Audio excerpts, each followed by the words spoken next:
మన ఫోన్ చేసి మాట్లాడింది కొంతమంది చెప్పినట్టు మాజీ శాసనసభ్యులు సరిగిన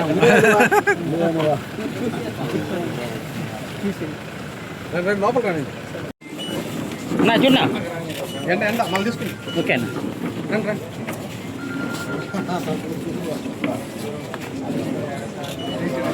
ఓకేనా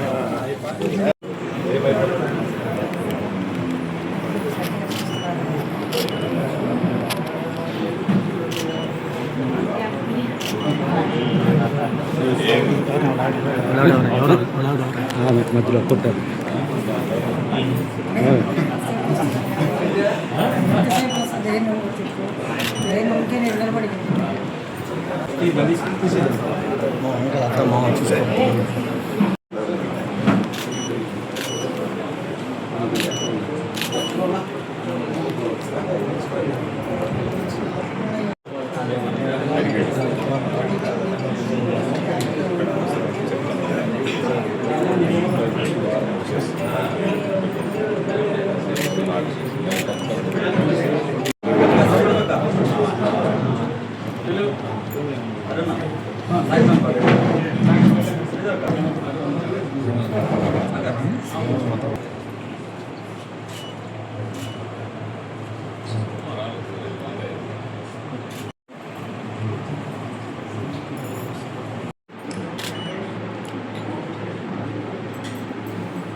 నేను అనిల్ అబ్జర్వర్ ముగ్గురమైన శ్రీకాంత్ ఏ ఒక్కరూ కూడా గుర్ర మాట్లాడుకున్నప్పుడు కూడా ధైర్యంగానే ఉన్నాయి.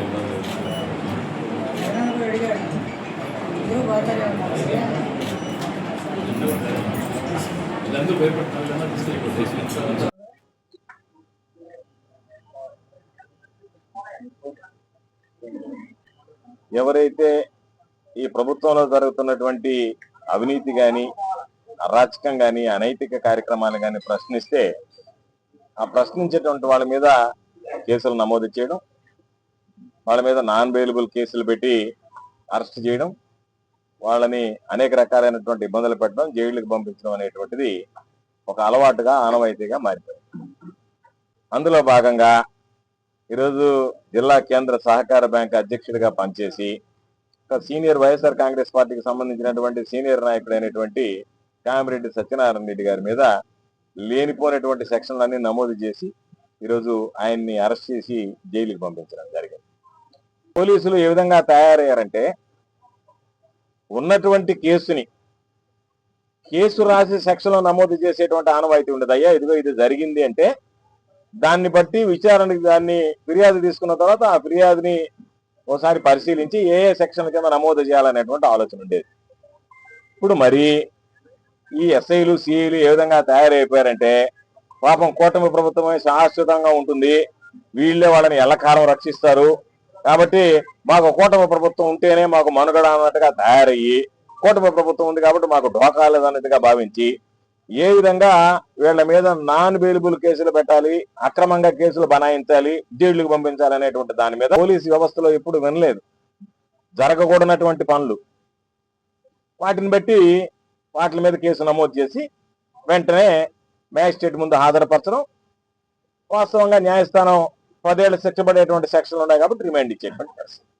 చెప్పాం మీరు ఎన్ని రకాలుగా మాట్లాడినా మేము ప్రశ్నిస్తూనే ఉంటాం. మీరు ఎంత అణగదొక్కాలనే ప్రయత్నం చేసినా మేము మిమ్మల్ని ప్రశ్నించే దాంట్లో ఆగం.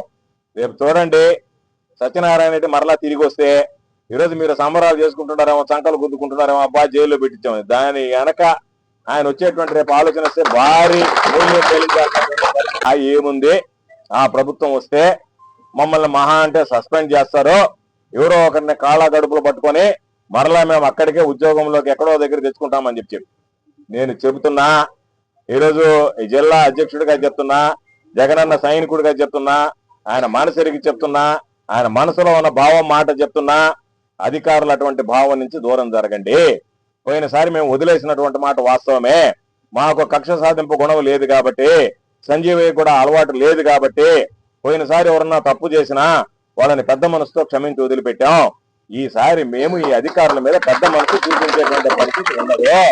మేము అయితే భయపడ్డారో మావి గన్ అంటే వణికిపోతున్నారు. మీరు ఎవడెవడో మాట్లాడుతున్నాడు, ఏం మాట్లాడుతున్నాడు తెలియదు.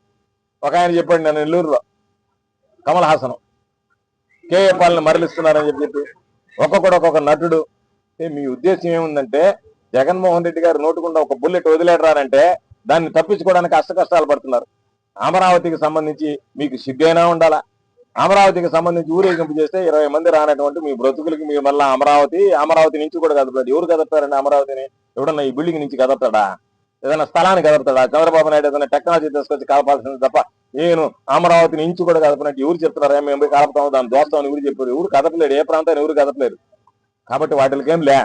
కాకపోతే మీ ఆలోచన సరళి, మీ ఆలోచన విధానం ఏ విధంగా ఉంది అని అంటే, ఒక మాట జగన్మోహన్ రెడ్డి గారి నోటుకుండా వస్తే తట్టుకోలేక దాని మీద విమర్శలు చేయించడం, వ్యక్తిగత విమర్శలు చేయించడం, రకరకాలైనటువంటి వ్రాయించడం, దాన్ని బట్టే మీరు ఎంత అభద్రతా భావం ఉంది, ఏ విధంగా ఉంది. అధికారుల్లో మార్పు ప్రారంభమైంది, ప్రజల్లో మార్పు ప్రారంభమైంది, ఉద్యోగుల్లో మార్పు ప్రారంభమైంది. అన్ని వర్గాల ప్రజలు మిమ్మల్ని చీకొడుతున్నారు.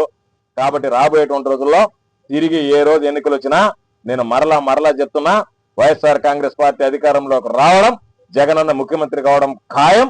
జగన్మోహన్ రెడ్డి గారు ముఖ్యమంత్రి కాగానే, వైఎస్ఆర్ కాంగ్రెస్ పార్టీ అధికారంలోకి రాగానే, సంజీవయ్య శాసనసభ్యుడు కాగానే ఈ ప్రాంతానికి సంబంధించి ఏదైతే పొరపాటు జరిగాయో అన్నిటి మీద ఒక ప్రత్యేకమైనటువంటి అధికారులను వేసి సమీక్షించి పరిశీలించి ఎక్కడెక్కడైతే లోపాలు జరిగాయో వాటి అన్నిటి మీద కఠినమైనటువంటి చర్యలు ఉంటాయని చెప్పి ఈ సందర్భంగా తెలియజేస్తూ, ప్రతి వైఎస్ఆర్ కాంగ్రెస్ పార్టీ నాయకుడికి కార్యకర్తకి అండగా ఉంటాం.